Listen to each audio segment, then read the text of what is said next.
The studio lights were blindingly bright. Millions of Americans had tuned in to watch Senator Daniel Whitmore's interview, expecting the usual polished performance from one of the most powerful men in Washington. But something was different tonight. The senator's hands, normally so steady when gripping a podium or shaking hands with donors, were trembling. Beads of sweat formed on his forehead despite the air-conditioned studio. His famous silver hair, always perfectly styled, looked disheveled. Host Sarah Chen leaned forward, her expression professional but curious.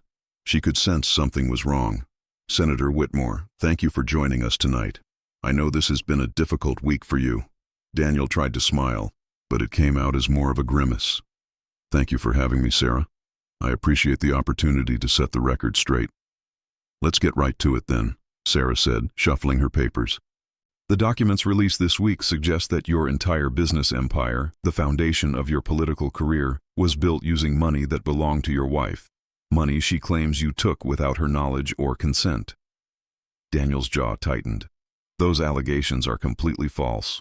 My wife and I have been partners in everything for over 20 years. She has always supported my endeavors." "But Senator, we don't just have allegations. We have the original incorporation documents from 1999. Documents that show Whitmore Enterprises was founded with $2.7 million from a trust fund established by your wife's late father, a trust fund that was solely in her name." The color began to drain from Daniel's face. "Claire, she wasn't interested in the business side of things. She wanted me to handle it. Senator, your wife's signature appears on none of the founding documents, not a single one. Can you explain that?" Daniel opened his mouth to respond, but no words came out. His confident facade was cracking, piece by piece, under the weight of evidence he couldn't explain away. But to truly understand what was happening in that studio, we need to go back. Back 57 days, to the morning when Claire Whitmore finally decided she had been silent long enough. 57 days earlier, the morning light filtered through the silk curtains of the master bedroom in the Whitmore mansion. It was the kind of bedroom that belonged in a magazine, all gold fixtures and imported Italian furniture. The kind of room that whispered of wealth and power and success. Claire Whitmore lay awake, watching her husband sleep. Daniel looked so peaceful, so innocent in sleep. After 23 years of marriage, she had learned to see past the handsome face and the charming smile. She had learned to see the monster underneath. She remembered the first time she had seen that face. A charity gala in Boston, 1996. She had been Claire Bradshaw then, the only daughter of manufacturing magnate John Bradshaw. 25 years old, freshly graduated from Wharton, and already being groomed to take over her father's company. Everyone at that gala had wanted something from her. Her money, her connections, her father's influence. Daniel had been different, or so she had thought. He had approached her at the bar, ordered a whiskey neat, and asked her opinion on the keynote speaker's take on emerging markets. Not her father's opinion, hers. For the first time in her adult life, a man at one of these events had treated her like she had a brain. They had talked for 3 hours. He told her about his dreams of building something from nothing. She told him about her ideas for modernizing her father's company. By the end of the night, she was already half in love with him. What a fool she had been. She had known about the affairs for years. The first one had been 12 years ago, a young intern with starry eyes and ambitions that exceeded her talent. Claire had discovered it by accident, a receipt for a hotel room in a city Daniel claimed he had never visited. She had confronted him, and he had cried and begged and promised it would never happen again. And she had believed him because she had wanted to believe him, because she had loved him. But it did happen again, and again, and again. The second affair had been with a lobbyist, the third with a campaign volunteer, the fourth with the wife of a major donor. That one had been particularly humiliating, watching the woman at events, knowing they shared something Claire had once thought was sacred. Over the years, Claire had learned to look the other way. She had convinced herself that this was simply the price of being married to a powerful man, that all political wives dealt with this, that staying silent was the noble thing to do. She had been such a fool. The latest one was named Jessica Langley, 23 years younger than Daniel, beautiful in that polished way that political operatives often were. She worked on his campaign, which made the whole thing particularly humiliating. Claire had to see her at events, Had to smile and shake her hand and pretend she didn't know that this woman had been sleeping with her husband for 3 years. But it wasn't the affairs that had finally broken something inside Claire. It was what she had discovered last month, hidden in Daniel's private files. Documents that revealed a truth so devastating that it had shattered every illusion she had ever held about her marriage. She had been looking for something else entirely, old tax records for a charitable donation she was trying to verify. Daniel's study was normally locked, but he had left in a hurry for a meeting and forgotten to secure his desk. The filing cabinet had been open, and Claire had found herself looking at papers she had never seen before. The original incorporation documents for Whitmore Enterprises, dated March 15, 1999. Her father had died 6 months before that date. The inheritance. $7 million in cash plus substantial stock holdings had transferred to Claire immediately. She remembered those dark days, grieving her father while trying to figure out what to do with her life. Daniel had been her rock. He had held her while she cried. He had helped her make decisions about the estate. He had suggested gently that they use some of the inheritance to start a business together. Together. That was the word he had used. Together. But the documents in her hands told a different story. Whitmore Enterprises had been incorporated with Daniel Whitmore as sole proprietor. The initial investment of $2.7 million was listed as coming from personal assets. Claire's name appeared nowhere, not as a partner, not as an investor, not even as a witness. And there, at the bottom of the 3rd page, was her signature, or what was supposed to be her signature, Claire Bradshaw Whitmore. Except Claire had never signed those papers. She had never even seen them before that moment. She had sat in Daniel's study for a long time, staring at the forged signature, trying to understand what it meant. 23 years. 23 years of marriage, of partnership, of believing that whatever problems they had, they were at least building something together. It had all been a lie. Every interview where Daniel talked about his self-made success. Every profile that celebrated his rise from modest beginnings. Every campaign ad that positioned him as a man of the people, someone who had earned everything through hard work and determination. All of it built on her money, her inheritance, her father's legacy, and she had been erased completely. Claire picked up her phone and typed a message to a number she had memorized. I am ready. Begin phase 1. She deleted the message immediately, then looked at her sleeping husband one more time. Then she smiled, and there was nothing warm about it at all. The next few days passed in a careful routine. Claire played her part perfectly. The dutiful political wife who poured coffee and attended galas and smiled for the cameras. She had been playing this part for so long that it came as naturally as breathing. Daniel noticed nothing, of course. He never did. She watched him that first morning, sitting across from him at breakfast, pouring his coffee exactly the way he liked it. 2 sugars, a splash of cream. He didn't look up from his newspaper. He didn't say thank you. He didn't ask how she slept or what she had planned for the day. 23 years, and she had become furniture to him. The Henderson Gala is next week, Daniel said, still not looking at her. I need you to call Margaret and confirm the seating arrangements. Make sure we're at the head table. Of course, Claire said, and wear something appropriate. Not that black thing you wore to the Rothberg event. You looked like you were attending a funeral. Claire took a sip of her own coffee to hide her expression. You'll find something suitable. Daniel finally looked up, but not at her, through her, like she was a window to something more interesting on the other side. Good. I have meetings all day. Don't wait up. He left without saying goodbye. Claire sat alone at the enormous dining table, surrounded by expensive art and imported furniture, and thought about all the ways she had made herself small to fit into his life, the career she had abandoned, the friendships she had let wither, the ideas she had stopped sharing because he never seemed interested. She had given him everything, and he had taken it all without a second thought. 3 days after that first text message, Claire met Richard Voss in the garden of the mansion. To anyone watching, it looked like she was simply speaking with the gardener. But Richard Voss was no gardener.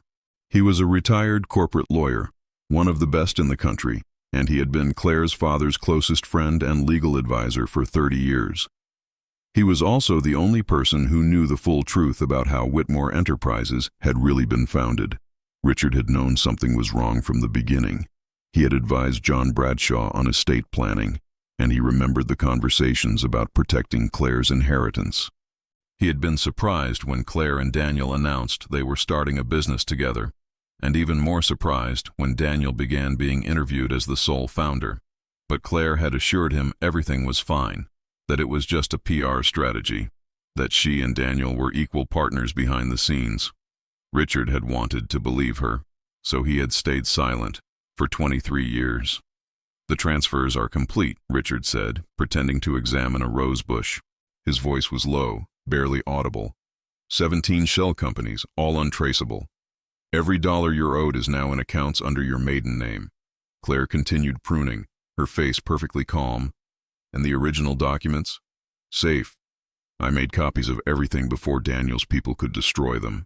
The forgery is obvious when you know what to look for. He didn't even try to match your signature properly." Richard had compared the forged signature to authenticated samples of Claire's handwriting from the same time period. The differences were subtle but clear to anyone trained to look. The way she formed her capital letters, the angle of her baseline, the pressure patterns that showed up under ultraviolet light. Daniel had been sloppy. He had forged her signature in a hurry, probably assuming she would never question it. Probably assuming she was too stupid, too trusting, or too in love to ever look closely at the paperwork. He had been right for 23 years. He was wrong now. "He never thought I would look," Claire said. "He thought I was too stupid, too trusting." Richard's voice softened. "You weren't stupid, Claire. You were in love." "I know. That's what makes this so much worse. Your father would be devastated if he knew what Daniel did, but he would also be proud of you. For finally seeing the truth, for having the courage to do something about it." Claire stopped pruning and looked at her old friend. Richard had aged since her father's death. His hair had gone completely white, and his hands sometimes trembled, but his eyes were still sharp, still fierce. "My father trusted him," Claire said quietly. "In those last months when he knew he was dying, he told me he was glad I had found Daniel, that he knew I would be taken care of. John didn't know what Daniel really was. None of us did. I should have seen it. The signs were all there." Claire resumed her pruning, each snip of the shears precise and deliberate. The way he always positioned himself in photos. The way he answered interview questions about the company, always I and never we. The way he introduced me to people as my wife Claire rather than my partner. "You saw what you wanted to see, what he wanted you to see. That's not weakness. That's being human. It's weakness when it lasts 23 years. Richard was quiet for a moment. "What happens now?" Claire looked at the mansion behind her, the home she had paid for, decorated, and maintained for 2 decades, the home where she had become invisible. "Now I take it all back." That evening, Claire sat across from Daniel at their enormous dining table. The silence between them stretched like a physical thing, but Daniel didn't seem to notice. He was scrolling through his phone, already thinking about his next meeting, his next donor, his next conquest. Claire watched him and tried to remember what she had loved about him, the charm, certainly, the way he had made her feel special in those early days, the way he had looked at her like she was the only person in the room. When had that stopped? She couldn't pinpoint the exact moment. It had been gradual, like a slow fade to black. One day he was gazing at her across a dinner table. The next, he was looking through her like she wasn't there. "The Henderson Gala is Saturday," he said without looking up. "Wear the blue Valentino. It photographs well." "Of course," Claire replied, "and try to be more present. You seem distracted at the last event. It reflects poorly on me." Claire took a sip of wine.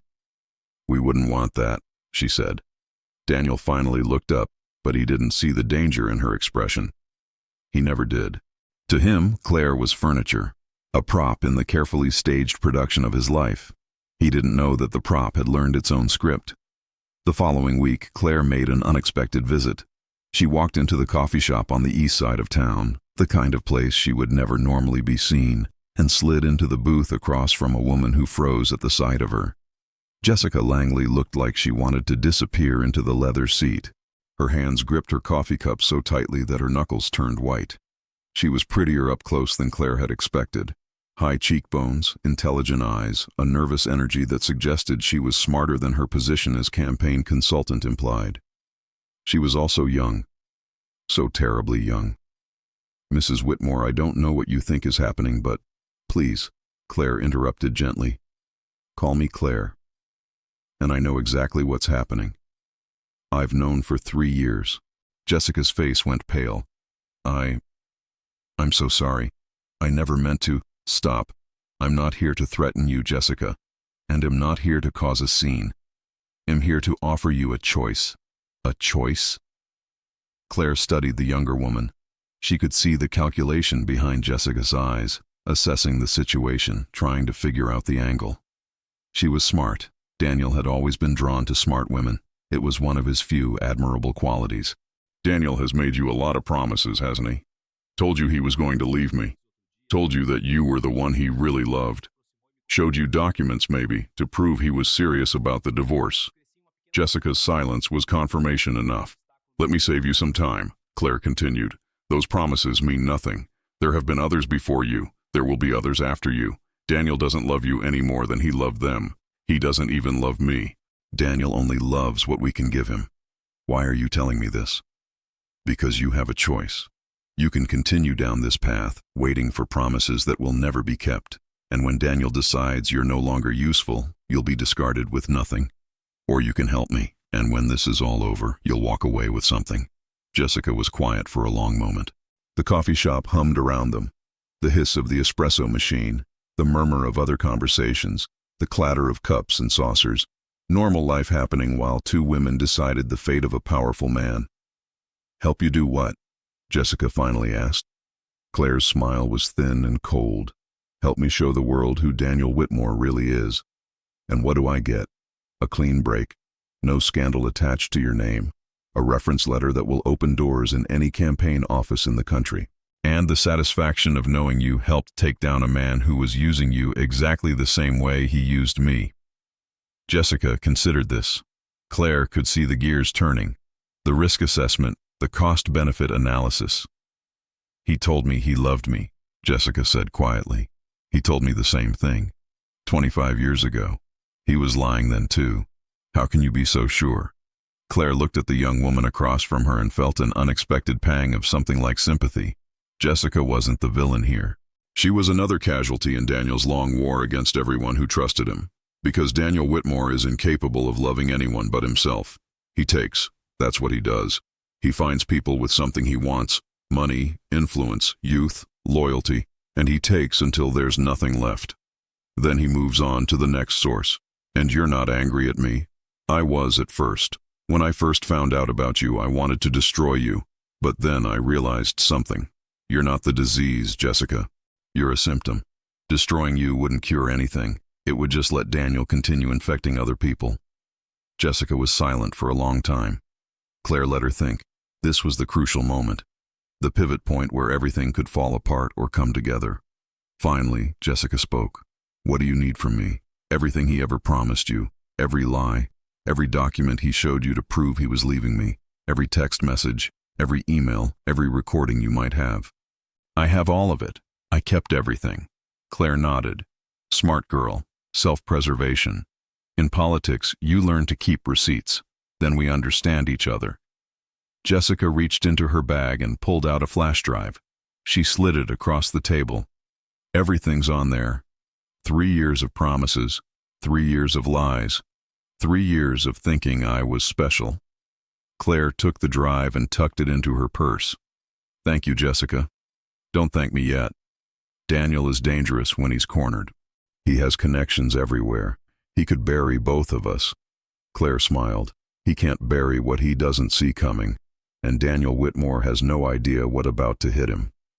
Part 2. The investigation. Over the next several weeks, Claire assembled her evidence with the precision of a surgeon.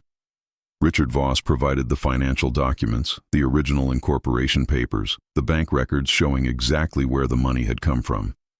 He also connected her with a forensic accountant who could trace every dollar from Claire's inheritance through the Byzantine maze of shell companies and investment vehicles Daniel had created.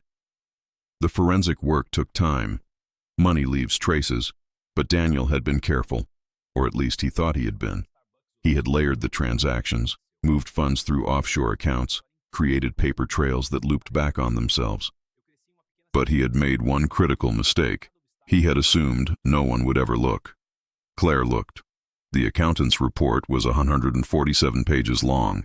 It documented, in excruciating detail, how Claire's $2.7 million inheritance had become the seed capital for an empire now worth over $400 million. It showed how Daniel had systematically erased Claire's contribution from every public record, every corporate filing, every tax document. It also showed something Claire hadn't expected. Daniel had been stealing from the company for years. Phantom consulting fees paid to shell companies he controlled. Real estate purchases made with company funds but registered in his name. A private jet listed as a corporate asset but used exclusively for personal travel. The man who talked so eloquently about fiscal responsibility and personal accountability was a fraud through and through. Jessica, after several more conversations, provided something even more valuable. Documentation of Daniel's promises to her.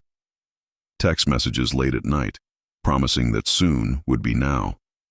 Documents Daniel had shown her about the divorce settlement he was supposedly preparing.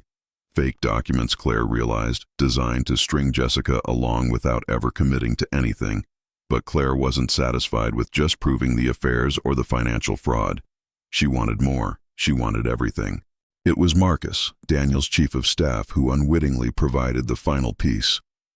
Claire had always made a point of being invisible during campaign meetings, just the quiet wife in the background, refilling drinks and staying out of the way. No one paid any attention to her.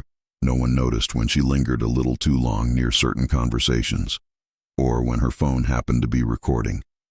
Marcus was efficient but careless. He left documents on tables. He took phone calls in rooms he assumed were private.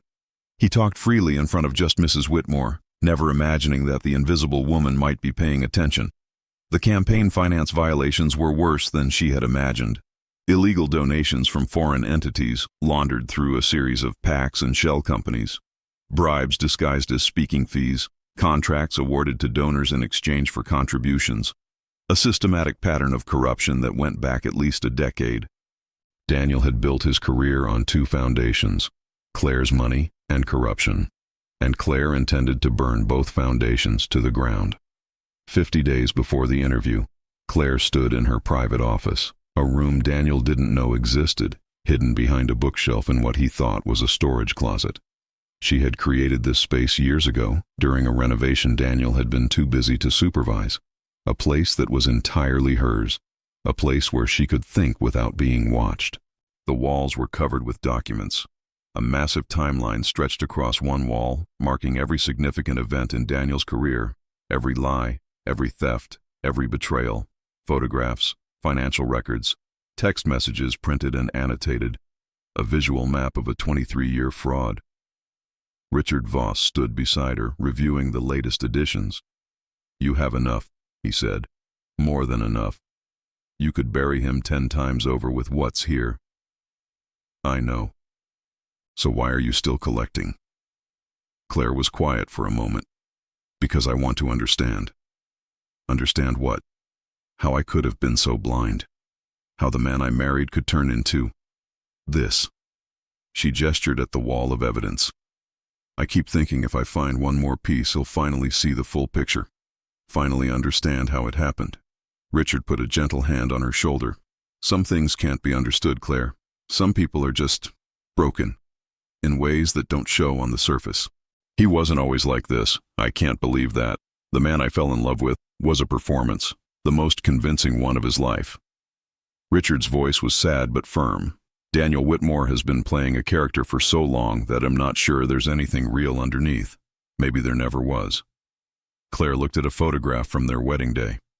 She had been so happy, so certain of the future. "My father warned me," she said quietly, in his own way.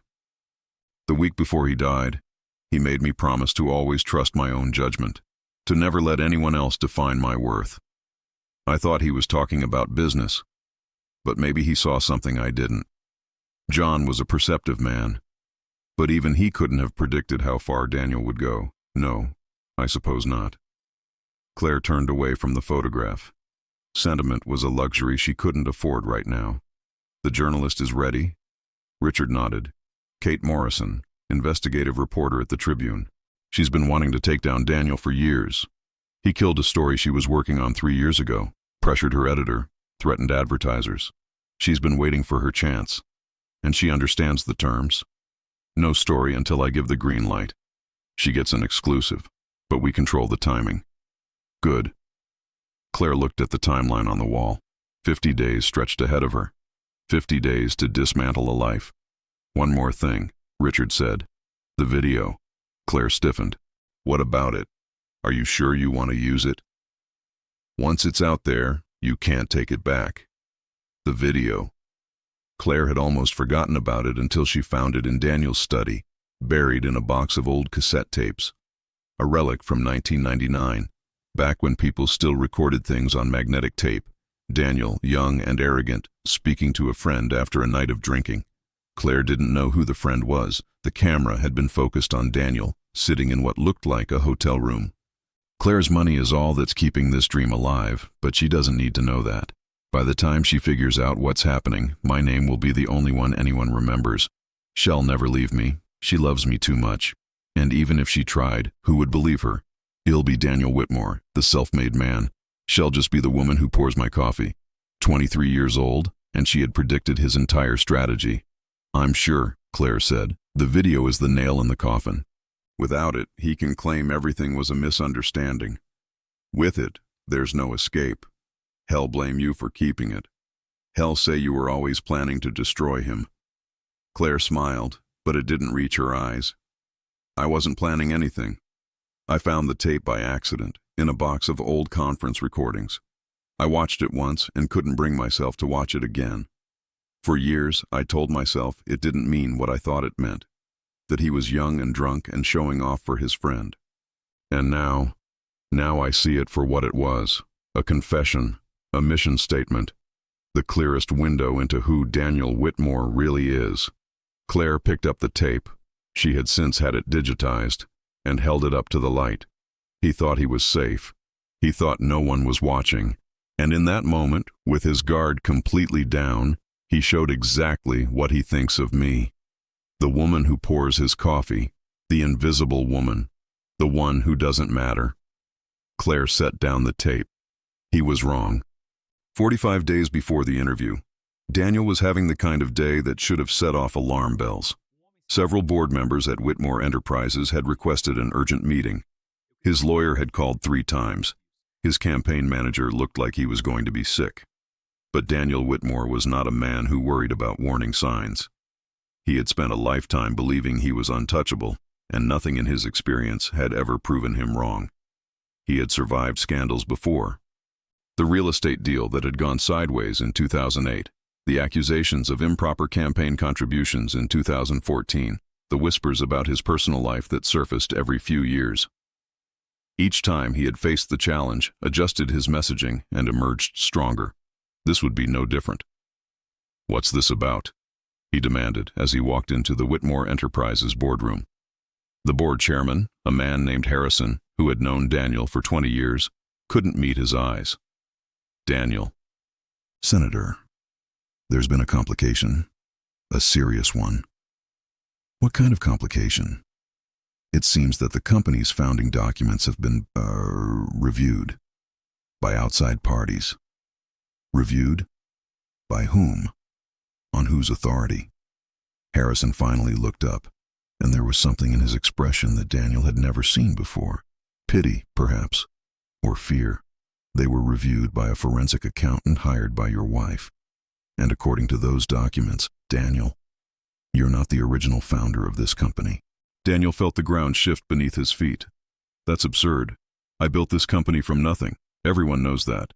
The documents show a sole proprietor from 1999. The name on the incorporation papers is Claire Bradshaw, your wife's maiden name. The startup capital came from her family trust. Her signature appears on nothing, but her money founded everything." The room fell silent. Daniel's face had gone a strange shade of gray.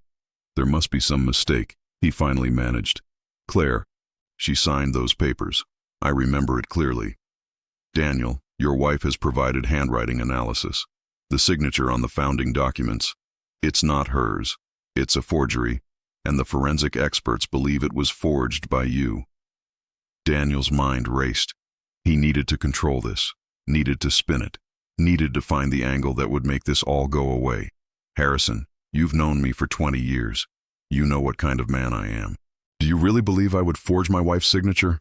Harrison didn't answer. That was answer enough. This is Claire, Daniel said, his voice hardening. She's been unstable lately.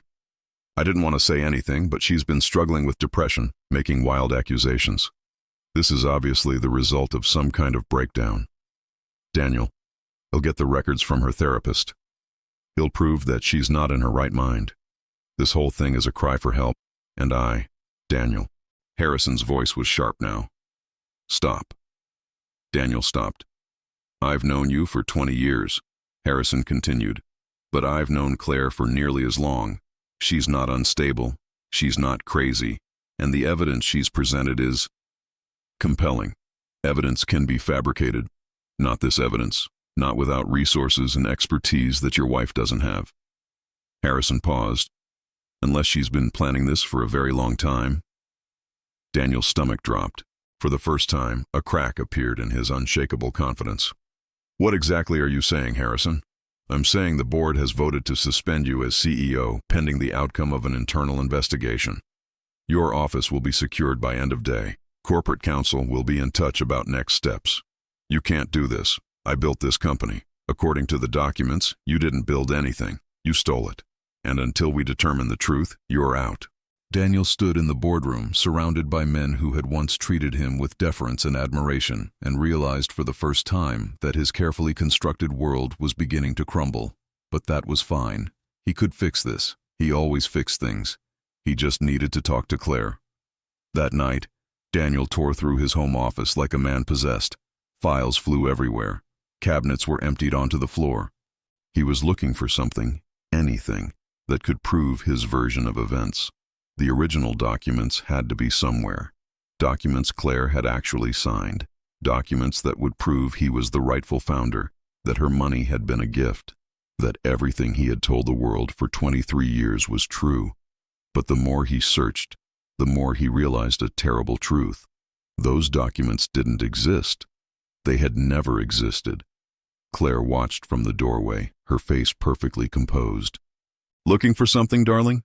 Daniel whirled around. There was a wildness in his eyes that she had never seen before. The mask was slipping. What have you done? I haven't done anything. I simply asked some questions about the company that bears my family's name. Well, that bore your name. I'm not sure what it will bear tomorrow. The documents, Claire. Where are the original documents? Safe. Where they should have been all along. Daniel crossed the room in 3 quick strides, grabbing Claire's arm hard enough to leave bruises. You will fix this. You will tell them you signed those papers. You will tell them this is all a misunderstanding. Claire looked down at his hand on her arm. She had spent 23 years flinching from his anger. 23 years of making herself small to avoid his displeasure. 23 years of silence. No more. She looked back up at his face, and there was something in her expression that made Daniel release her and step back. Something cold and final. 23 years, Claire said softly. For 23 years I gave you everything. My money, my connections, my father's legacy. And what did you do? You erased me. You told the world you built an empire single-handedly. You let them call you self-made while I poured your coffee and smiled for your cameras. Claire, I'm not finished. You cheated on me with at least 7 women that I know of. You treated me like a servant in my own home. You made me invisible. And the whole time, every success you had, every dollar you earned, every vote you won, it was built on a foundation I created. This is insane. We're partners. We've always been partners. Claire laughed, but there was no humor in it. The sound echoed off the walls of the study. A room she had paid for, in a house she had financed, surrounded by art she had selected. Partners? Daniel, you forged my signature and stole my identity. That's not a partnership. That's fraud. Daniel's face contorted through a series of expressions. Rage, fear, calculation, before settling on something that looked almost like genuine hurt. I did it for us, Claire. Everything I built for our future, for our family. We don't have a family, Daniel. We never had children because you were too busy building your career. I don't have friends because I was too busy managing your image. I don't have my own identity because you took it from me and called it yours. You're being dramatic. I'm being honest. For the first time in 23 years, I'm being completely honest. And do you know what the truth is, Daniel? He didn't answer. The truth is that you didn't marry me. You acquired me. I was an asset on your balance sheet. Startup capital for your dreams. Claire's voice was steady, calm, almost gentle. And the really sad part is that I let you. I saw what was happening, and I convinced myself it was love. Daniel's eyes flickered, a moment of something that might have been regret, quickly suppressed. What do you want, Claire? Money? Is this about money? Claire smiled. I already have the money, Daniel. I always had the money. I just didn't realize you had taken it. Then what? I want the truth. I want everyone to know what you really are, and then I want to watch you lose everything you stole from me. She turned and walked away, leaving Daniel alone in his ransacked study, surrounded by the wreckage of 23 years of lies. Part 3. The fall begins. 40 days before the interview. Daniel didn't sleep that night. He paced the empty house. Claire had not come home, and he didn't know where she had gone, trying to formulate a plan. He had survived worse than this. The real estate scandal of 2008 had nearly bankrupted him, but he had spun it into a story of resilience and comeback. The campaign finance accusations of 2014 had threatened his Senate seat, but he had buried them with a combination of legal maneuvering and strategic donations to the right journalists. This was just another challenge, another obstacle to overcome. He made calls. His lawyer, his campaign manager, his PR team. By morning, he had assembled a crisis response unit that would have made a Fortune 500 CEO jealous. The key is to get ahead of this, his PR strategist said. We need to frame the narrative before Claire does. What narrative? Daniel asked. Mental breakdown. Bitter wife. Woman scorned. The strategist, a woman ironically, ticked off options on her fingers. We paint her as unstable, as vindictive. We suggest that she's been planning this for years because she was jealous of your success. And the documents? The forensic analysis? Paid experts can be discredited. Well, find our own experts who will say the handwriting analysis was flawed. Well, suggest the documents were tampered with. Daniel nodded. This was good. This was a plan. What about Jessica Langley? The room went quiet. We have a problem there, his lawyer said. Ms. Langley has apparently been cooperating with your wife. Cooperating how? She's turned over documentation of your relationship, text messages, photographs, hotel receipts. Daniel's jaw tightened. Jessica wouldn't do that. She loves me. No one in the room would meet his eyes. Daniel, his PR strategist, said carefully, Ms. Langley was contacted by your wife 6 weeks ago. We have reason to believe she's been gathering evidence against you since then. 6 weeks. Claire had been planning this for at least 6 weeks, while making his coffee, while attending events on his arm, while lying next to him in bed. For the first time, Daniel felt a flicker of fear. What else? He asked.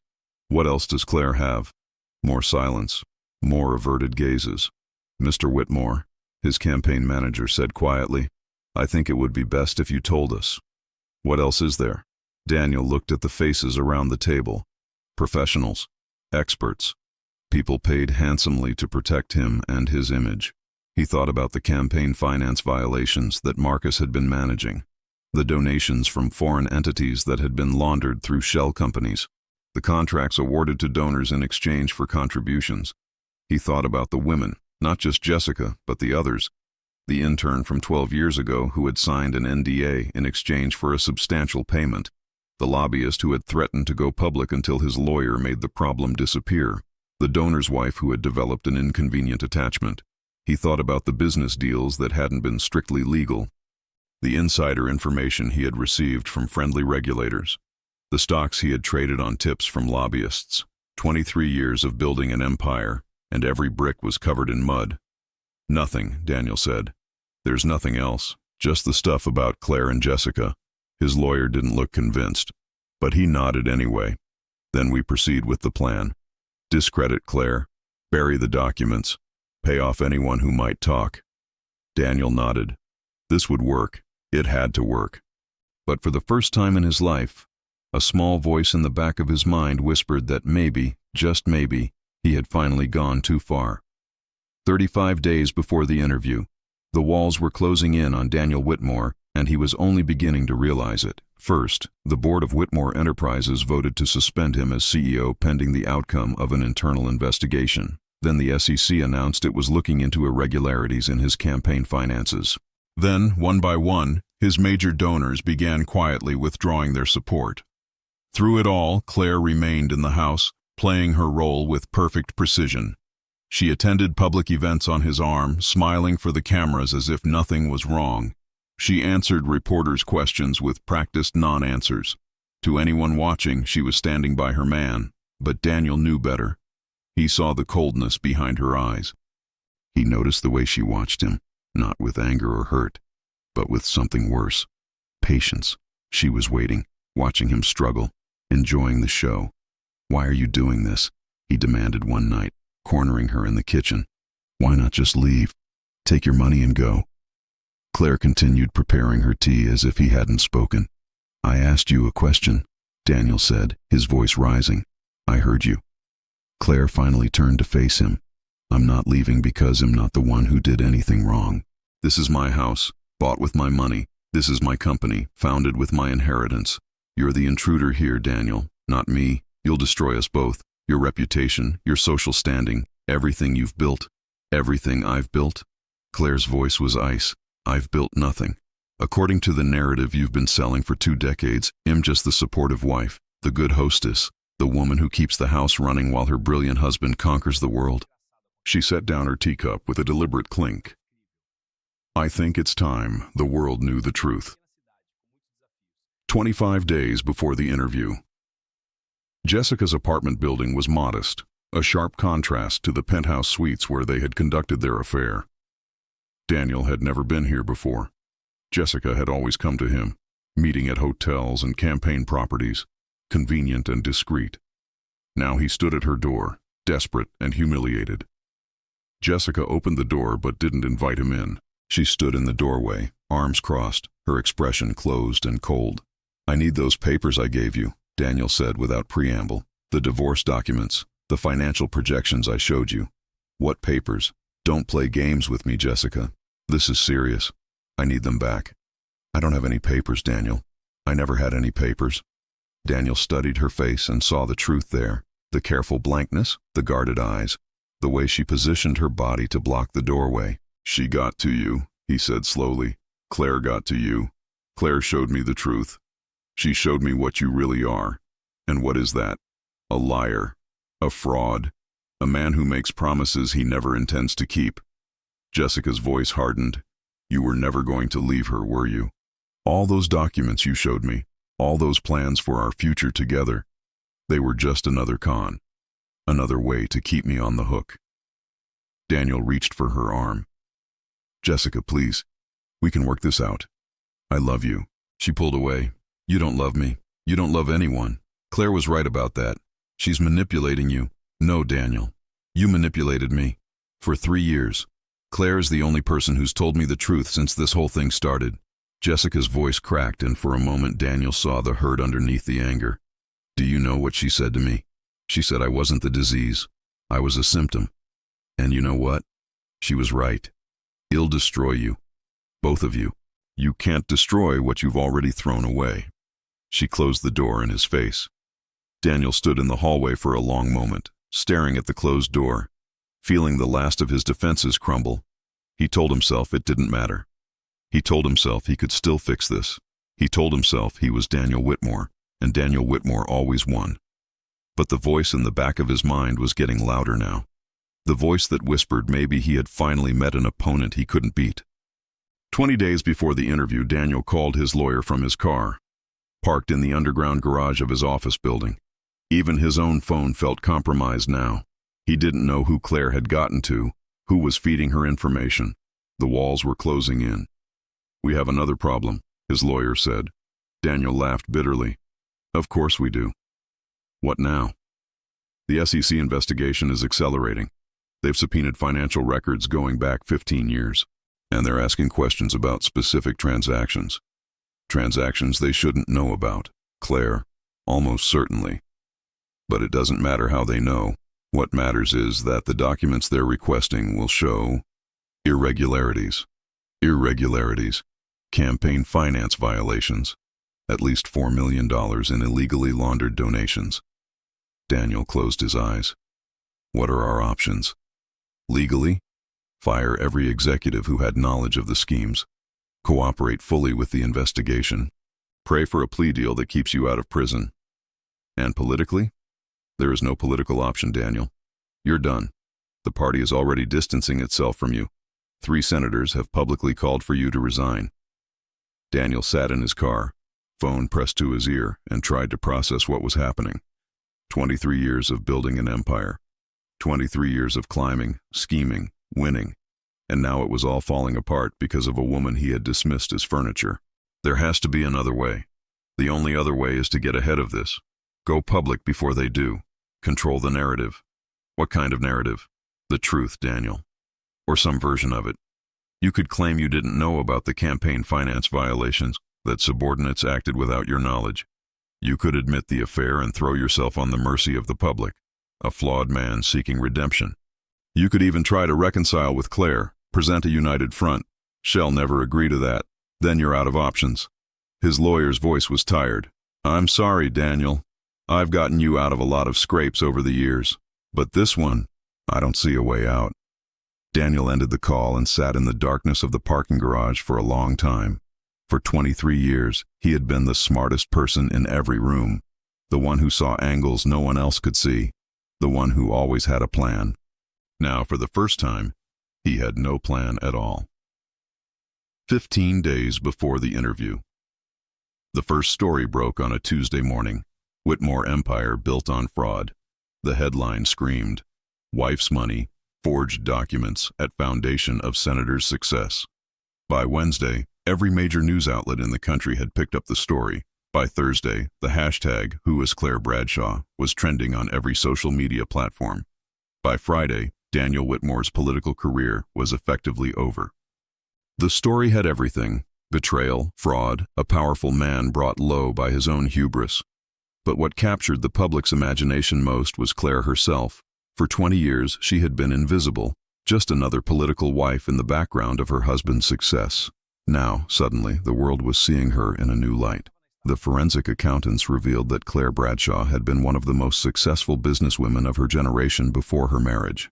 Her father's company, Bradshaw Industries, had been worth millions before she met Daniel. She had invested that inheritance in what she believed would be a partnership, only to have her contribution erased and her identity stolen. Story after story emerged of Claire's behind-the-scenes contributions to Daniel's success. It was Claire who had written his first major campaign speech. Claire who had connected him with the donors who funded his rise. Claire who had advised him on policy, on strategy, on the delicate art of political maneuvering. And in return, Daniel had credited her with nothing more than keeping the home running. 10 days before the interview, Daniel tried everything. He called in every favor, threatened every ally, hired the best lawyers money could buy. But it was too late. The evidence was too overwhelming, and the court of public opinion had already rendered its verdict. His campaign offices emptied almost overnight. Staff members who had been loyal for years suddenly couldn't meet his eyes. Donors who had praised him as the future of American politics now refused to take his calls. The only person who remained by his side was Marcus, his chief of staff, and even Marcus couldn't hide the fear in his eyes. "We need to do the interview," Marcus said. "Sarah Chen, prime time. It's your only chance to control the narrative." "You want me to walk into an ambush?" "I want you to fight back. Right now, you're just taking punches. The interview gives you a platform to tell your side of the story." Daniel knew it was a terrible idea. He knew that Sarah Chen would have all the evidence, all the documents, all the ammunition she needed to destroy him. But he was Daniel Whitmore, the man who had talked his way out of everything for 52 years. Surely he could talk his way out of this too. He thought about all the times he had been underestimated, the foster homes that had given up on him, the teachers who said he would never amount to anything, the early investors who laughed at his business plans. He had proven them all wrong. He had built an empire from nothing. Well, not nothing, from Claire's money.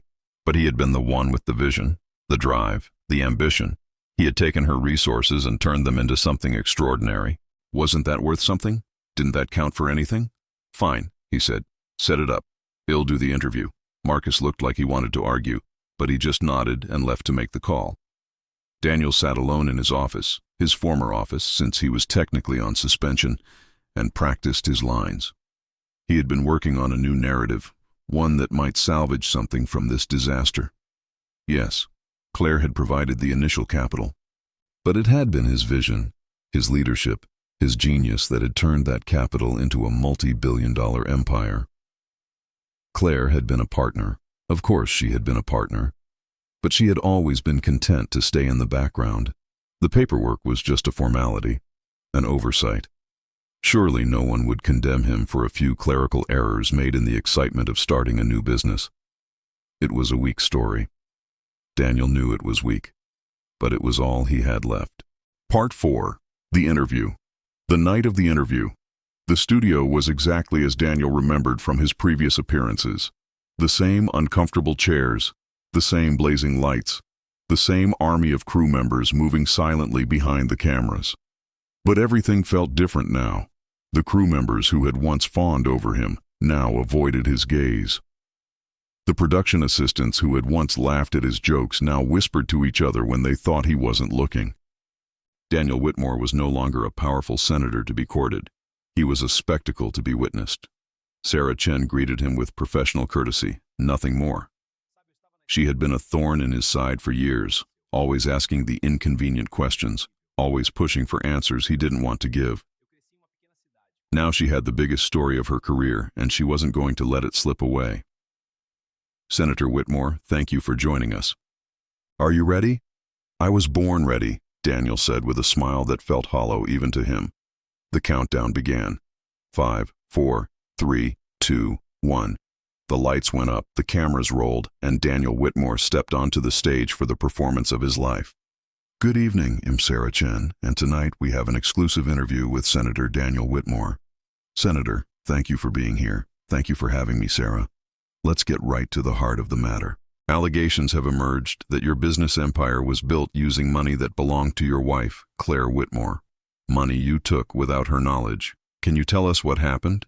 Daniel launched into his prepared narrative. He spoke about his partnership with Claire, their shared vision, the early days of their marriage when they dreamed together about building something great. He framed the founding documents as a minor oversight, a clerical error made in the excitement of starting a new venture. Sarah listened patiently, her expression giving nothing away. Senator, I've spoken with forensic document examiners who have reviewed the original incorporation papers. They tell me that the signature on those documents, the signature that is supposedly your wife's, is not in her handwriting. In fact, their analysis suggests that you forged her signature. Daniel's smile faltered. That's a serious accusation, Sarah. I'm not sure where you're getting your information, but I'm getting my information from 3 independent handwriting experts, all of whom reached the same conclusion. The signature is a forgery, Senator, and the most likely forger is you. My wife and I have had our differences, but she signed those papers. I remember it clearly. Your wife tells a different story. She says she never saw those papers, never signed them, never agreed to any of it. Sarah leaned forward. Senator, did you steal $2.7 million from your wife and use it to build your business empire? Daniel felt something crack inside him. The careful facade he had maintained for 23 years, the mask he had worn since childhood, the armor that had protected him from a world that had never wanted him. I don't know what my wife has told you, Sarah, but I can assure you our family finances have always been handled appropriately. Appropriately? Senator, we have documents that show you transferred money from your wife's trust fund to accounts under your sole control. Documents that show you established shell companies to hide the origin of those funds. Documents that show you systematically erased your wife's contribution from every public record, every interview, every profile written about your success story. Those documents are being taken out of context. Then help me understand the context. Sarah was relentless. Help me understand why a man would forge his wife's signature, why he would steal her inheritance, why he would spend 23 years claiming to be self-made while his wife poured his coffee and stayed invisible. Daniel opened his mouth, but no words came out. In the control room, millions of Americans watched as one of the most powerful men in Washington began to crumble. His eyes darted around the studio looking for an escape that didn't exist. His hands gripped the armrests of his chair with white-knuckled intensity. "Senator," Daniel tried to speak. Claire, she always supported." The words came out in fragments, disconnected thoughts that failed to form a coherent defense. Sarah moved to the next phase of her attack. "Let's talk about the other allegations, Senator. The affairs. Jessica Langley, a woman who worked on your campaign for 3 years. She claims you promised to leave your wife for her, that you showed her documents, made plans, convinced her you were serious about a future together. That relationship was it real, Senator? Or was Jessica Langley just another person you used to get what you wanted?" Daniel's composure shattered completely. His eyes welled with tears. His voice cracked. "I never wanted to hurt anyone. I just wanted to be somebody. I grew up with nothing, Sarah. No family, no money, no future. I clawed my way out of that hole. And when I finally found someone who believed in me, someone with the resources to help, you took advantage of her. I loved her. Did you?" Sarah's voice softened, but her eyes remained sharp. "If you loved her, why did you forge her signature? Why did you steal her money? Why did you spend 2 decades telling the world you did it all yourself?" Daniel broke. Sobs racked his body. His carefully styled hair fell across his forehead as his head bowed under the weight of his shame. "Because I was afraid," he whispered. "I was afraid that if anyone knew the truth, if they knew Daniel Whitmore was just another con man who got lucky, it would all disappear. I would disappear." For a long moment, there was silence in the studio, only the soft sound of Daniel's weeping. Then Sarah delivered the final blow.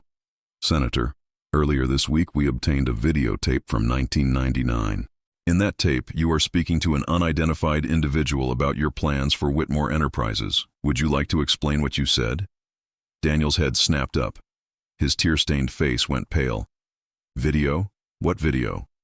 The monitors behind him flickered to life. And there he was, 23 years younger, lounging in a hotel room, speaking with the arrogant confidence of a man who believed he was untouchable. "Claire's money is all that's keeping this dream alive," the young Daniel said. "But she doesn't need to know that. By the time she figures out what's happening, my name will be the only one anyone remembers. She'll never leave me. She loves me too much. And even if she tried, who would believe her? It'll be Daniel Whitmore, the self-made man. She'll just be the woman who pours my coffee." The video ended. Sarah turned back to the present-day Daniel, whose face had gone gray. "The woman who pours your coffee," Sarah repeated. "Is that what Claire Whitmore has been to you for 23 years? A prop, an accessory, an invisible woman whose only value was the money she brought to your marriage?" Daniel stared at the blank screen where his younger self had just confessed everything. For 23 years he had convinced himself that he wasn't really a con man, that he had earned his success, that Claire was happy in her supporting role. But here was proof, in his own voice, that he had never believed any of it. That from the very beginning he had known exactly what he was doing. "I don't know what to say," Daniel finally managed. I was young. I was arrogant. I said things I didn't mean. Did you mean them when you forged her signature? Did you mean them when you erased her name from your company? Did you mean them last month, when you introduced her to donors as just my wife Claire? Daniel had no answer. There was no answer. For a long moment, he sat in silence, tears streaming down his face, his career and his image crumbling around him. Then he did something no one expected. "Senator Whitmore? Are you all right?" Daniel looked up at Sarah. His eyes were red, his face was ravaged, but there was something different in his expression now. Something that looked almost like relief. "I did it," he said quietly. "Everything you said. I did all of it." Sarah leaned back, momentarily stunned. "Senator, are you confessing?" "I'm tired, Sarah. I'm so tired of pretending." Daniel wiped his eyes with the back of his hand. "I grew up with nothing. No parents, no home, no hope. When I met Claire, I saw a chance to be somebody, to escape, and I took it. I took everything she had, and I told myself I deserved it. And now I have nothing left. No company, no career, no wife. And you know what the worst part is?" His voice cracked. "She was the best thing that ever happened to me. The only person who ever truly loved me. And I threw it all away for what? For money? For power? For seeing my name in the newspaper? What would you say to Claire now if she was watching?" Daniel looked directly at the camera. His tears had stopped, but his eyes were hollow. "I would tell her I'm sorry. I know it doesn't mean anything now. I know I can't undo what I've done. But for whatever it's worth, I'm sorry, Claire. For all of it." The interview ended. The credits rolled, and Daniel Whitmore sat in studio silence, a broken man. The aftermath. Claire watched the interview from her hidden office, the one Daniel had never known about. On the screen, her husband of 23 years confessed to everything she had spent the last 57 days documenting. Every lie, every theft, every betrayal. She should have felt victorious. This was the moment she had been working toward, the culmination of weeks of careful planning. But watching Daniel cry on national television, watching him admit that he had known all along how worthless he was, she felt something unexpected. Not pity exactly, not forgiveness, something colder and more complicated. Satisfaction. And underneath the satisfaction, a hollow ache. 23 years she had given him, 23 years of her life, her love, her identity. And in the end, it had all been a transaction. She had been currency, capital, an investment that had paid off for everyone except her. Richard appeared in the doorway. His face was carefully neutral, but she could see the concern in his eyes. "Do you want me to turn it off?" Claire shook her head. "No, I need to see it through." They watched together as Sarah Chen concluded the segment with a summary of the accusations. The company, the campaign finance violations, the affairs, the forged documents. And through it all, Daniel's hollow confession echoing in the background. "He actually apologized," Richard said quietly. "I didn't think he had it in him. He didn't apologize because he felt bad. He apologized because he had no other option." Claire's voice was flat. When Daniel runs out of lies, he defaults to whatever emotion seems most useful. Tonight it was contrition. "You don't believe he meant it?" Claire turned away from the screen. "I believe he felt something in that moment. Fear, shame, maybe even genuine regret. But tomorrow he'll wake up, and he'll start figuring out how to spin this. How to turn his tearful confession into a comeback story. How to be Daniel Whitmore, the reformed sinner, the man who lost everything and found his soul." Richard was quiet for a moment. "What happens now?" Claire looked at the wall of documents behind her. The timeline of Daniel's crimes. The evidence of every lie he had ever told. Now. She turned off the monitor, erasing Daniel's tear-stained face. "Now we finish what we started." Part 5. The Reckoning. 1 week after the interview. The world moved on quickly, as it always does. But for Daniel Whitmore, time had stopped. He sat alone in the house that Claire had bought with her inheritance. The house that had once been filled with staff and activity and the constant buzz of political ambition. Now it was empty. The staff had been dismissed. The phones no longer rang. Daniel had nowhere to go. His Senate colleagues wanted nothing to do with him. The party had officially requested his resignation. His lawyers were preparing for criminal charges, and Claire was gone. She had left the day after the interview, taking only what she needed. Her private documents, her photographs, The few belongings that had always belonged to her alone. She left everything else behind. The furniture she had chosen, the art she had curated, the life she had built for 23 years. Daniel didn't understand why until he received the papers from her lawyer. Claire wasn't just divorcing him, she was dismantling him.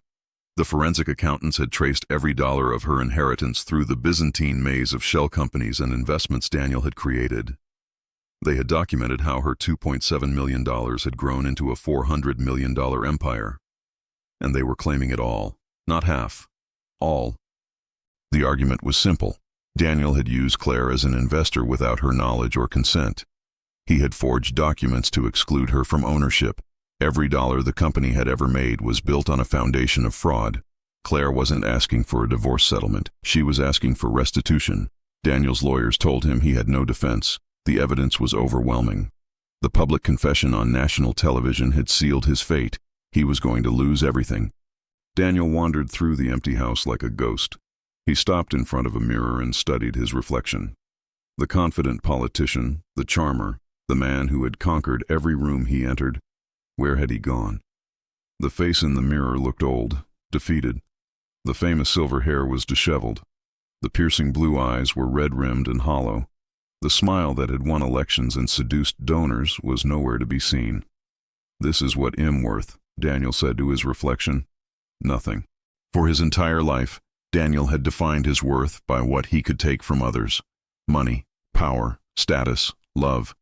He had seen the world as a series of transactions, and he had always made sure he came out ahead. But now, stripped of everything he had stolen, he was forced to confront a terrifying possibility. Maybe he really was nothing. Maybe the foster care counselors who had given up on him, the teachers who had predicted his failure, the early investors who had laughed at his dreams, maybe they had seen something true. Maybe Daniel Whitmore was just a con man who had gotten lucky. A hollow man in an expensive suit pretending to be something he wasn't. He thought about Claire, about the early days of their relationship, when she had looked at him like he was the most brilliant person she had ever met. He had lived for that look. He had needed it like oxygen. Had he ever really loved her, or had he just loved what she represented? Security, wealth, the validation he had craved his entire life? Daniel didn't know anymore. He wasn't sure he had ever known. Across town, Claire was learning what it meant to exist again.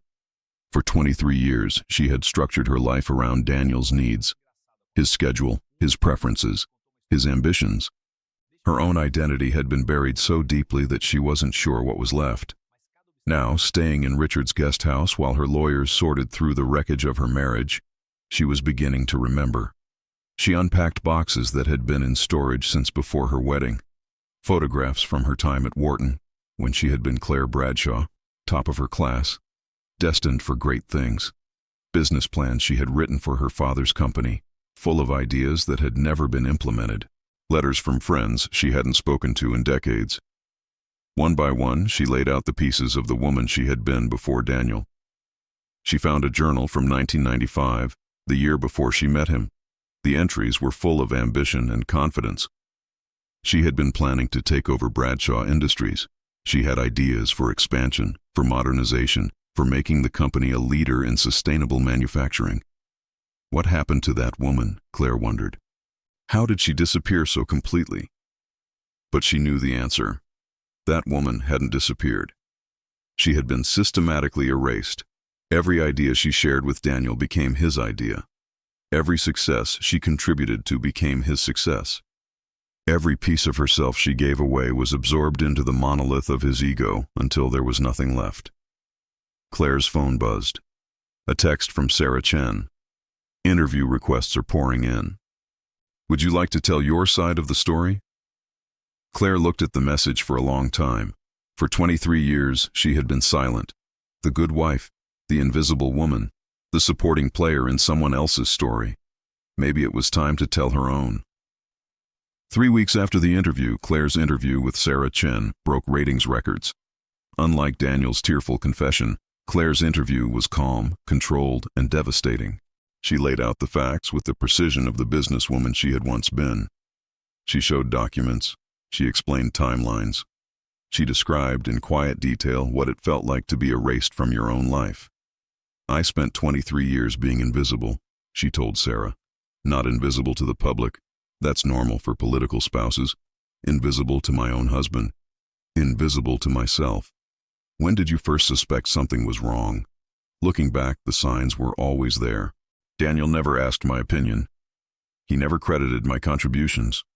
He introduced me to people as his wife Claire, not his partner, not his colleague, just his wife. But I convinced myself it was normal, that this was what marriage looked like.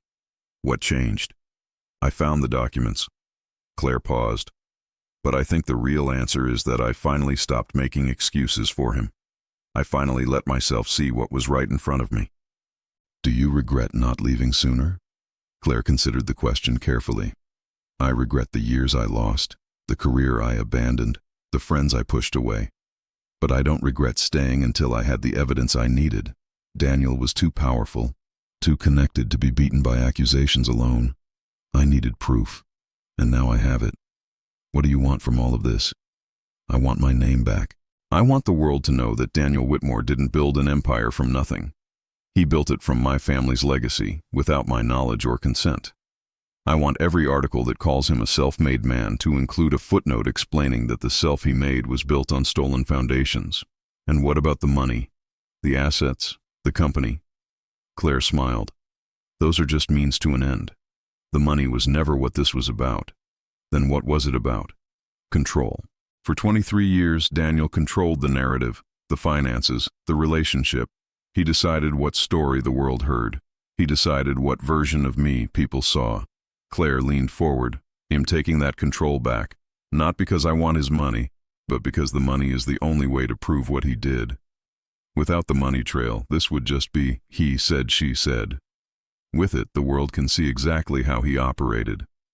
Some people are saying you're being vindictive, that you're a scorned wife seeking revenge. Let them say it. Claire's voice hardened. 23 years I gave that man, my money, my connections, my youth, my identity. And in return, I got to pour his coffee and smile for his cameras. If expecting basic acknowledgement of my contributions makes me vindictive, then I suppose I am. But for the record, she added, I'm not doing this for revenge. I'm doing this for my father. He built Bradshaw Industries from nothing. Real nothing. Not Daniel's fictional nothing.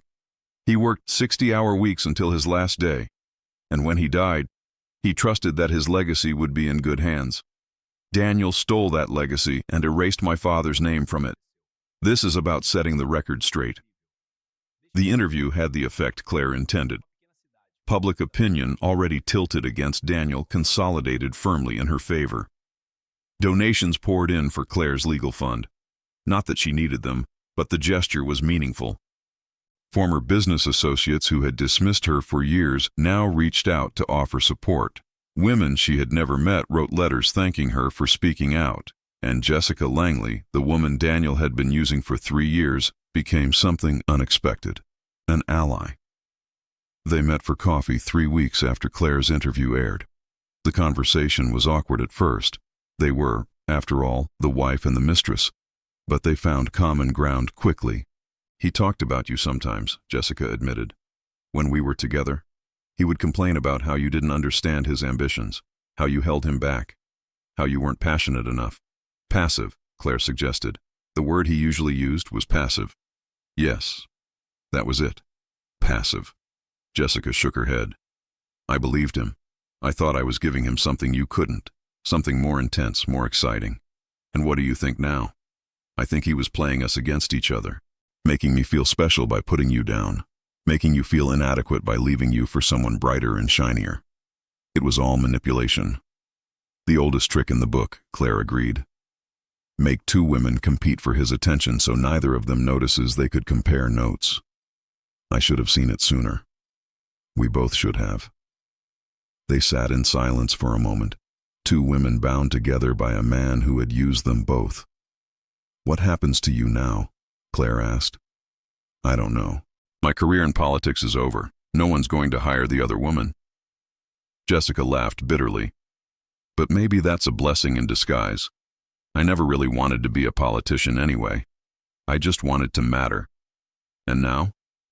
Now I know that mattering to Daniel Whitmore was the worst thing that could have happened to me. Jessica looked at Claire with something like respect. How did you survive it for so long? Claire considered the question. I made myself small, she said finally.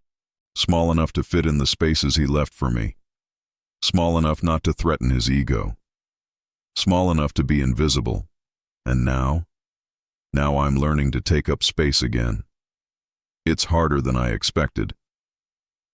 They finished their coffee and exchanged phone numbers. Neither of them knew if they would stay in touch, but something had passed between them. An understanding, a recognition that they had both survived something, and that surviving together was easier than surviving alone. Part 6. The Final Reckoning. 6 months after the interview, the divorce was finalized on a Tuesday morning. Claire sat in her lawyer's office, signing document after document, watching 23 years of her life dissolve into legal paperwork. The settlement was unprecedented. Daniel lost everything. The company reverted to Claire, along with all its assets and debts. The properties, the investments, the art collection, the private jet, everything built on her stolen inheritance was returned to her control. But more than that, Claire won custody of the narrative. The court records would show, for anyone who cared to look, that Daniel Whitmore had built his empire on fraud, that his self-made origin story was a lie, that Claire Bradshaw Whitmore had been the invisible architect of everything he claimed as his own. Richard was there with her, watching her sign the final documents. He looked older than he had 6 months ago. They all did. It's done, the lawyer announced. Claire set down her pen and looked at the stack of papers in front of her. Done. Such a small word for such a massive shift in her universe. How do you feel? Richard asked. Claire considered the question carefully. For months, she had been running on adrenaline and anger. The planning, the exposure, the court battles, they had given her purpose, a reason to get up every morning, a goal to work toward. Now it was over, and she felt, I don't know, she admitted, empty maybe, relieved, exhausted. She paused. I thought I'd feel triumphant, victorious. But mostly I just feel tired. You've been fighting for 6 months.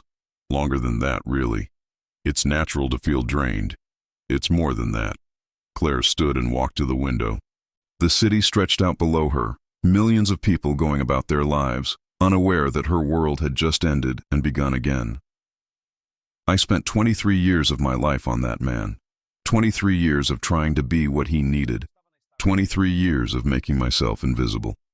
And now it's over, and I don't know who I am without it. It's a process. You'll figure it out, will I? Claire turned to face her old friend. I was 25 when I met Daniel. I've spent more of my adult life with him than without him. How do I even start to figure out who I would have been? Richard didn't have an answer for that. Neither did Claire. In the weeks that followed, Claire threw herself into rebuilding. Not just the company, though there was plenty of that, but herself. She started with the small things. She redecorated the guest house where she was staying, choosing each piece of furniture herself instead of deferring to a designer. She made decisions without asking anyone else's opinion. She ate what she wanted, slept when she wanted, woke when she wanted. The freedom was terrifying at first. After 23 years of structure, of schedules dictated by someone else's needs, the blank canvas of her own life felt overwhelming. But slowly, she began to fill it. She reconnected with friends she hadn't spoken to in years, women from her Wharton days who had gone on to build careers and families of their own. They welcomed her back with a warmth that made her realize how much she had missed. She read the business plans she had written before her marriage and found that some of them still made sense. The ideas about sustainable manufacturing, about responsible supply chains, about companies that existed to do more than make money, they had aged well. She started a foundation in her father's name, the Bradshaw Foundation for Women in Business. It would provide seed capital and mentorship to women entrepreneurs who might otherwise be overlooked by the venture capital world. It wasn't revenge. It was something better. It was creation. Daniel, meanwhile, was learning what it meant to have nothing. He had moved into a small apartment in a neighborhood he would once have considered beneath him. The legal fees had consumed what little cash he had kept outside the marriage. The criminal charges, campaign finance violations, fraud, tax evasion, were still pending. His lawyers expected a plea deal that might include prison time. He didn't have visitors. His former colleagues avoided him like a contagion. The donors who had once praised him as a visionary now pretended they had never heard his name. Even Jessica was gone.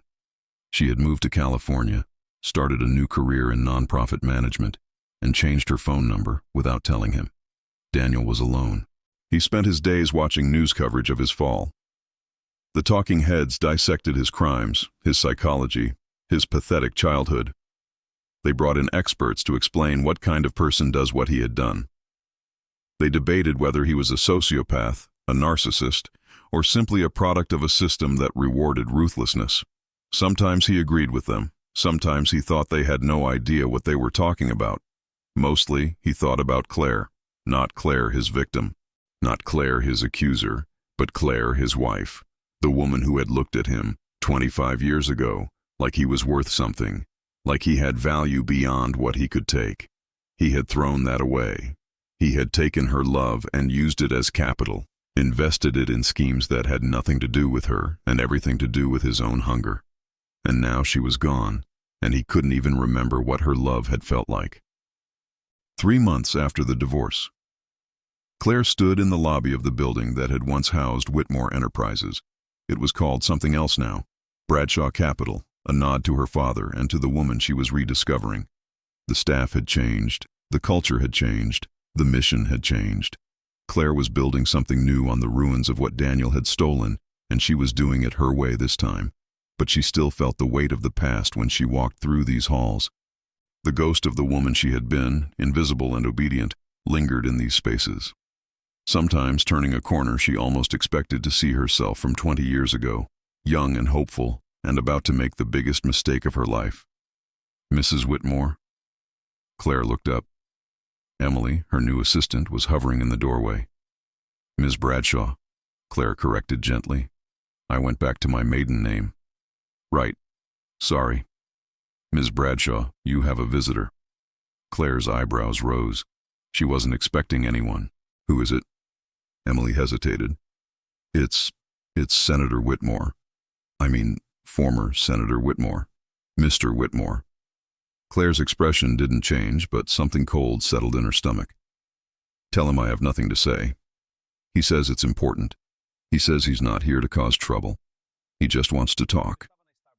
For a moment, Claire was tempted to have security escort him out. It would be satisfying, a final demonstration of the power she had reclaimed. But something stopped her. Curiosity, maybe. Or the need for closure, or simply the desire to see, one last time, what had become of the man who had stolen so much from her. Send him up. Daniel looked even worse in person than he had on television. His famous silver hair had gone gray. His face was lined with new wrinkles. His eyes, once so confident and piercing, were dull and defeated. He stood in Claire's office, her office now with her name on the door, and seemed to shrink into himself. Thank you for seeing me, he said. Claire's voice was cool. You have 5 minutes. I know I don't deserve any of this. I know I don't deserve anything from you, but I needed to say it in person. Say what? Daniel took a deep breath. I meant what I said in the interview. I'm sorry for everything. Claire waited. I spent my whole life taking from people.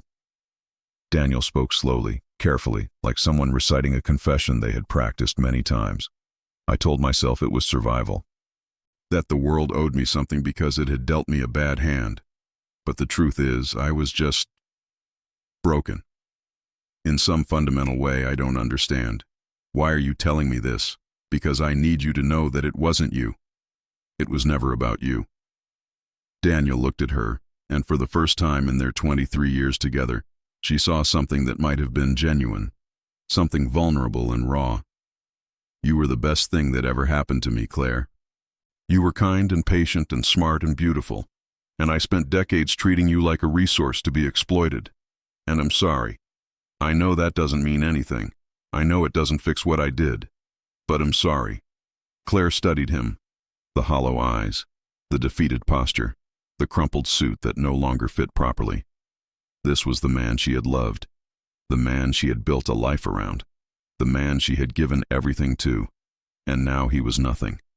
She should have felt satisfaction. vindication, the righteous triumph of justice served. Instead, she just felt sad. Why did you do it, Daniel? Why did you steal my inheritance instead of just asking? I would have said yes. I loved you. I would have given you anything. Daniel was quiet for a long moment. I was afraid, he finally said. I was afraid that if I asked, you would say no. Or that you would say yes, but then hold it over me forever. Or that you would realize I wasn't worth investing in. He paused. I know that sounds pathetic. But you have to understand, I grew up with nothing, Claire. Nothing except the knowledge that I had to grab what I could because no one was going to give me anything. So you stole from the one person who wanted to give to you. Daniel nodded miserably. Looking back, it makes no sense. But at the time, I was so afraid of losing control, of being vulnerable, of needing someone. Claire looked at the man she had spent 23 years with and saw, for the first time, the child he had been. The foster kid with no family, the teenager with no home, the young man who had learned that survival meant never depending on anyone. It didn't excuse what he had done. Nothing could excuse what he had done. But for the first time, she understood it. I accept your apology, she said quietly. It doesn't change anything. It doesn't make what you did okay. But I accept it. Daniel blinked. You do? I do. Because holding on to the anger isn't hurting you anymore. It's hurting me. And I spent enough of my life hurting because of you. I'm done with that now. What happens? What's going to happen now? Claire walked to the window. The city sprawled beneath her. A city full of people making choices, building lives, trying to figure out who they were and what they wanted. You'll go through the legal process, she said. Maybe prison, maybe not. I won't try to influence that one way or the other. After that, you'll have to figure out who you are when you can't steal anymore. When you can't charm your way out of consequences. When you have to actually be something instead of just pretending. Daniel nodded slowly. And what about you? Claire turned to face him one last time. I'm going to build something real. Something with my name on it. Something that would make my father proud. She paused. And I'm going to try to remember who I was before I met you. There was nothing left to say. Daniel turned and walked toward the door. He stopped with his hand on the knob. Claire? She waited. For what it's worth, I did love you. In the beginning, before I ruined everything. I really did love you. Claire looked at him. The broken man in the doorway. The ruins of someone who might once have been capable of love, before he taught himself that love was just another form of currency. I know, she said. That's what makes it so sad. Daniel left. Claire stood at the window, watching the sun set over the city, and wondered why victory felt so much like grief. Epilogue. 1 year later, Claire stood in the garden of the estate she'd reclaimed, her father's house, the Bradshaw family home, finally restored to its rightful place in her life. The roses were blooming, just as they'd bloomed every spring of her childhood. She was older now. Her hair was streaked with gray, and the lines around her eyes had deepened. But there was something different in the way she carried herself. A stillness. A presence. The phone calls had stopped coming long ago. The media had moved on to fresher scandals, as it always did. Daniel was in federal prison now, a minimum security facility in Ohio, serving 18 months for campaign finance violations. The more serious charges had been dropped in exchange for his testimony against several donors. It was a slap on the wrist, really. Less than 2 years for crimes that had spanned decades. But somehow, Claire felt at peace with it. The prison sentence was the punishment. The exposure was. Daniel would spend the rest of his life known as a fraud. Every profile, every reference, every mention of his name would come with a footnote explaining how he had stolen his success. That, in its own way, was justice. The foundation was thriving. Bradshaw Capital had become a model for ethical business practices. Claire gave speeches now, at conferences and universities, about the invisible labor of women in public life, about the way power shapes relationships, about the courage it takes to reclaim your name, She was, by any objective measure, successful. So why did she feel so hollow? The question lingered as she walked through the garden, past the roses her mother had planted decades ago, past the bench where her father used to read business reports on summer evenings. She thought about Daniel, about the man he had been and the man he became, about whether there had ever been anything real in their marriage, or whether it had been theater from the very beginning. She thought about herself, about the woman she had been before she met him, ambitious, hopeful, ready to conquer the world, and about the woman she had become, stronger, certainly, but also harder, more careful, less willing to trust. Was this the price of survival, she wondered? This cold clarity, this inability to let anyone in? Richard had married last year. Jessica had moved to Italy, according to the occasional updates that filtered back through mutual acquaintances. Even the lawyers and accountants who had helped dismantle Daniel's empire had moved on to other cases, other crusades. Claire was alone. Not lonely exactly. She had work, purpose, a name that meant something again. But alone. She sat on her father's bench and watched the sun sink toward the horizon. The sky turned orange, then pink, then the deep purple of approaching night. "I won," she said to no one. "I got everything I wanted." The garden was silent. The roses swayed in the evening breeze. So why do I feel like I've lost something too? No answer came, no epiphany struck. The world simply continued, indifferent to her triumph, indifferent to her loss. Claire sat in the gathering darkness and thought about all the years she'd spent fighting, planning, executing. Years of burning anger that had kept her warm through the cold process of destruction. Now the fire was out. The war was over, and she was left with what? A company, a foundation, a rehabilitated name, and a quiet house in a beautiful garden where no one but the roses knew she was there.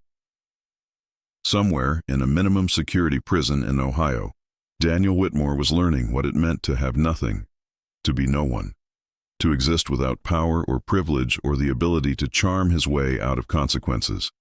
And somewhere, in the estate that had belonged to her father and now belonged to her again, Claire Whitmore was learning that revenge, even righteous revenge, leaves strange scars.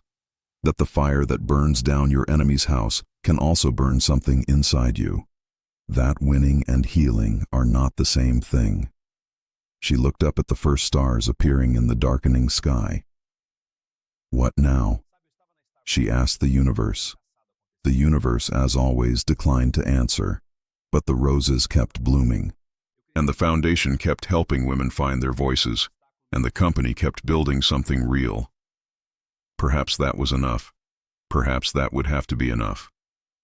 Claire stood, brushed the garden dirt from her hands, and walked back toward the house. Tomorrow there would be meetings and decisions and the ongoing work of putting the world to rights. Tonight there was only silence and memory and the strange hollow ache of a victory that felt like loss. She paused at the door, looking back one last time at the garden where she had played as a child, where her father had walked, where the woman she might have become had somehow gotten lost. "I'm going to be okay," she said to the roses, to herself, to the echo of the girl she had been before Daniel Whitmore had erased her. It wasn't quite a promise. It wasn't quite a prayer, but it was a start.